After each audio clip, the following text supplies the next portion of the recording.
Hey fellow Trek Chatters, I'm Pit Trekkie and welcome to another episode of Pittsburgh's Trek Chat. Well, it's been a couple months since I've done the last episode. A lot of real life things have come up in the last couple of months that have kind of taken my time up here. But I'm back, and I have a lot of neat little episodes getting ready to come up here shortly. But what I did want to do in this episode, kind of just to ease everybody back to Pittsburgh's Trek Chat, is just kind of go over some new Star Trek stuff that I've accumulated over the last couple of months. Even though I haven't been on the internet, I still haven't stopped my collecting. So there are a whole bunch of new little trinkets I would like to show you. Some of them are new from this era, some I got from like 20 years ago that I just got recently. So I'd like to show those things to you in a new segment that I like to call The Most Toys.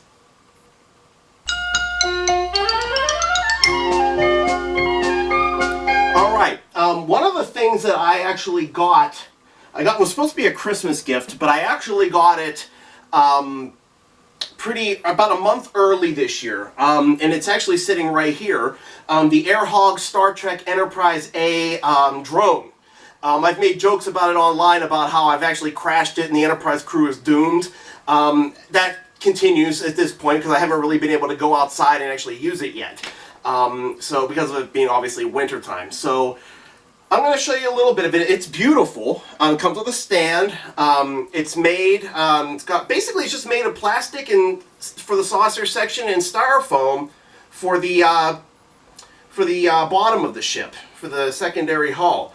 It's very beautiful. It's supposed to light up. There it goes.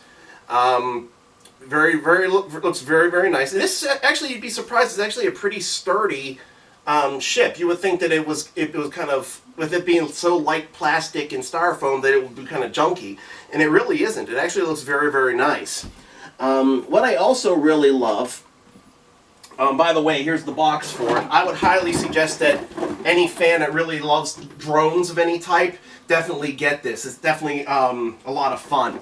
But it comes with a little charger cord that's in the box right now that you can hook up to a computer.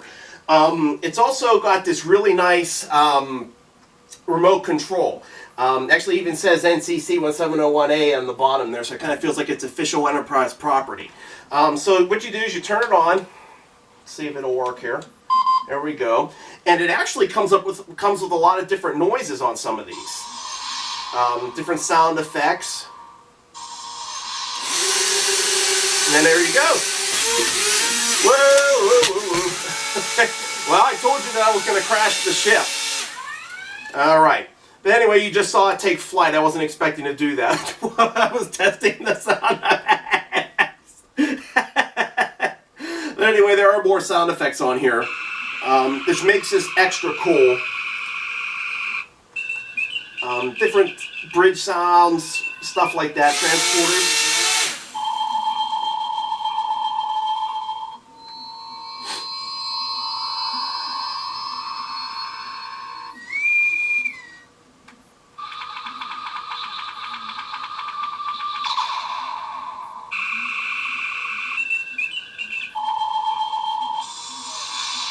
So a whole bunch of neat little sound effects there. Let me see if I can actually bring the ship back up. My guess is no, the Enterprise is upside down at this point and is not going to be coming back. See if I can turn it off. There it goes. As you can see, it's going to take me a while to learn how to captain the Enterprise, but that was actually the best I've done, actually getting it to go straight. So that will be a lot of fun. That's something that is going to be able to be used for a long time, so I certainly am not going to get bored with it. Moving on to some of the other odds and ends that I got here. I got these back in December, and I took pictures of them online, but I really have come to really love these old Playmates 9-inch cloth figured action figures from the 90s. They're just a lot of fun. I have a nice little collection of them that I started just in the last 2-3 years at this point. These guys will be added to that, definitely. This is one of the original ones. I think they were just, the original 3 were Kirk in his original uniform, Picard Next Generation uniform, and Sisko in his Deep Space Nine uniform. So I got my Cisco. I never got the other two, but I've got my Cisco. Definitely, I'm one of those collectors. I have to be honest with you. I love to open up my figures. I love to be able to feel my collectibles. Kind of have contact with them, kind of like Captain Picard with the Phoenix in First Contact. He wanted that tactile touch. He was trying to explain that to Data. So I'm more than likely, I'll probably be opening these guys up. But my Cisco, I really love this Cisco. Be honest with you, I wasn't a big fan of this Captain Picard, and I actually bought two of these. I bought one of these about 4 years ago, and then I got one of these again a couple months ago. It's supposed to be Captain Picard in his uniform from the first and second season. There's a stripe there, but they didn't make it with the lower collar. What they did was they just took a regular Captain Picard figure with his more updated uniform and just put a stripe on it. Okay. The only reason I bought two of these is because it was a Spencer's gift exclusive, limited to 15,000. So this one is actually number 2,284. Not that I care about that, but I mean, that's the only thing I really don't like about it. But yeah, it's still a neat little figure, and it's a nice little piece of history. It's from the, it even has the 10th anniversary of the Next Generation, its logo on there, so that's pretty cool. Kind of keeping in the theme with the Star Trek, the Playmates figures. Got these for a pretty decent price. I got Dr. McCoy from the motion picture, and Spock. Khan from The Wrath of Khan. I've always wanted a Khan figure. I think Khan's a great villain. One of the best, definitely. So that'll be fun to add to my collection.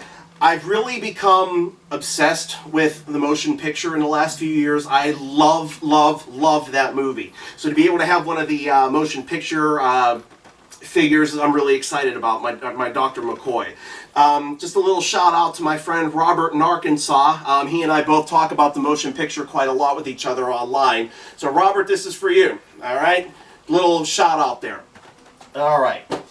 Next thing I want to go over is these actually were homemade by two different groups. So I got a big Tribble and we got a little Tribble. All right, the little Tribble, it was made by a Star Trek fan club as part of Starfleet International here in the Pittsburgh area. It's called the USS Inferno, NCC 15202. I've gotten to know three of the crew members very well. Maria, Jimmy, Dan, nice little shout out for you guys. Thank you very much for the quality Tribble. I really love it. It looks screen made to me, in my opinion. I think it's wonderful. And then the bigger one was made by another chapter of Starfleet International that I didn't even know about until just December. They're a little, I think, up north a little bit more toward the Altoona area. This is from the USS Venture, NCC 1655. With the big Tribble, they actually came up with a little Tribble pedigree that you could actually fill out. I don't want to fill mine out. I like it just the way it is right now. I think that's a nice little little thing that they added to that when they sold these. So that's from the USS Venture. So I just really call them Mama and Baby, pretty much. But I plan on displaying them somewhere, probably in my office at work, because I work with children and adolescents. I've just been afraid to take them. I don't want to see them get ruined. But maybe if they just took them and pet them, maybe it would make them feel good when they're getting therapy. All right.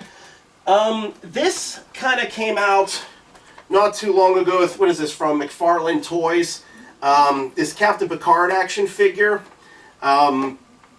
It's very nice, very detailed. There was a Captain Kirk one that came out as well. As you can tell, I already dug into the product.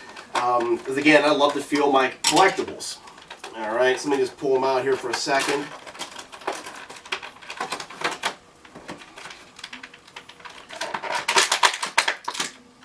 It's perfect. Well, like I said, well articulated, well designed. Very detailed. Even has a little stand, kind of like back at the old Playmates Toys day. You just stick him on there, and he's good to go. I don't know where I'm going to put him yet. Probably in my Star Trek man cave. Definitely want to make sure he's displayed, especially with the Captain Picard series coming out this year. I want to make sure that that's on there. And it also comes with a couple accessories. It's got a change of hand. It's got a Type 2 phaser, and it's got his Resican flute. So nice little odds and ends here. It was worth it. I got it 50% off at a calendar store, actually. So I was very lucky to find that. I just couldn't wait to open it up. This is really cool here. I got this for Christmas from my twin brother, Matt. This is Star Trek The Official Starships Collection. It's actually the Enterprise E dedication plaque. I can't believe he found this. He found it somewhere on whatever military base or whatever he's on. I can't really remember.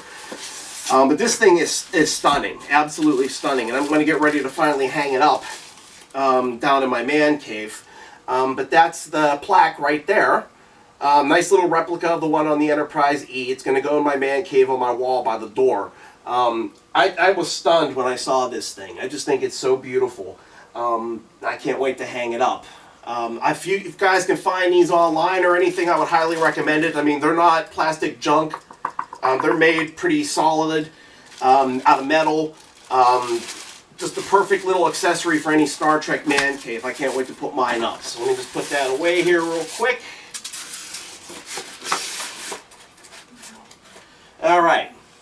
Now the next thing I want to talk about are, I have started to become very interested in the Mego figures that are coming out at Target in the last couple of months.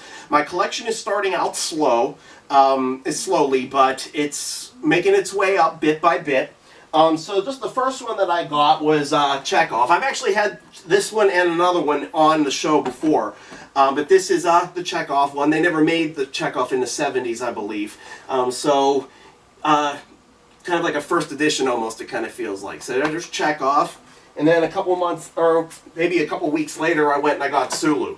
And I can still find a ton of Sulus on the shelf. I can't find any more Chekhovs, but a lot of the Star Trek figures for the Megos seem to be selling very well. The other Megos that are there, Cheers, The Facts of Life, Married with Children, The Brady Bunch, whoever else. They're just Charlie's Angels. They're just kind of sitting there, not really going anywhere. But the Star Trek ones seem to be doing very well.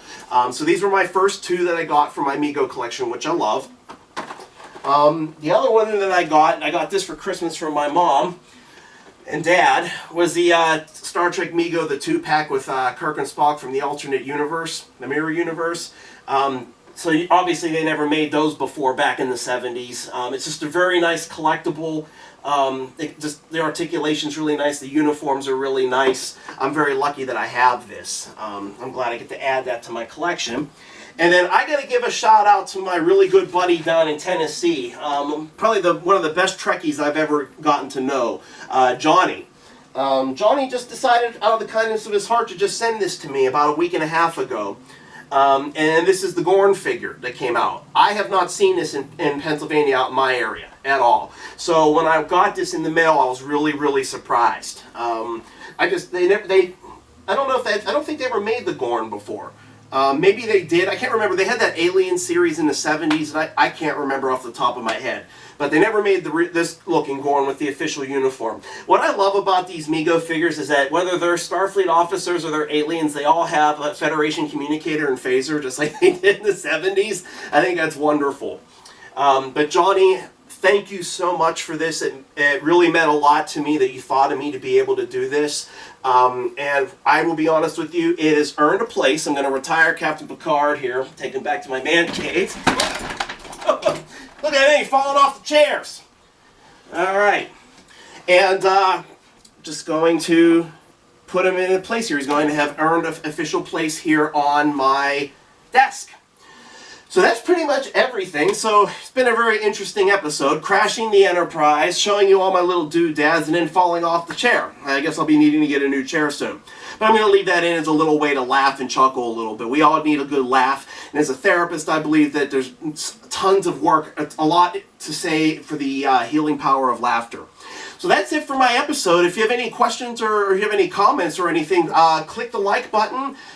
Hit the bell so that way you can get notifications of when the show is actually getting new episodes in. You can follow the show. Obviously, just go to YouTube, type in Pittsburgh's Trek Chat. You'll find my channel. You can follow the show on Facebook at www.facebook.com/PGHTrekChat. It's also on Twitter at PGHTrekChat. I look forward to seeing all of you in the next episode, and until then, may yins live long and prosper.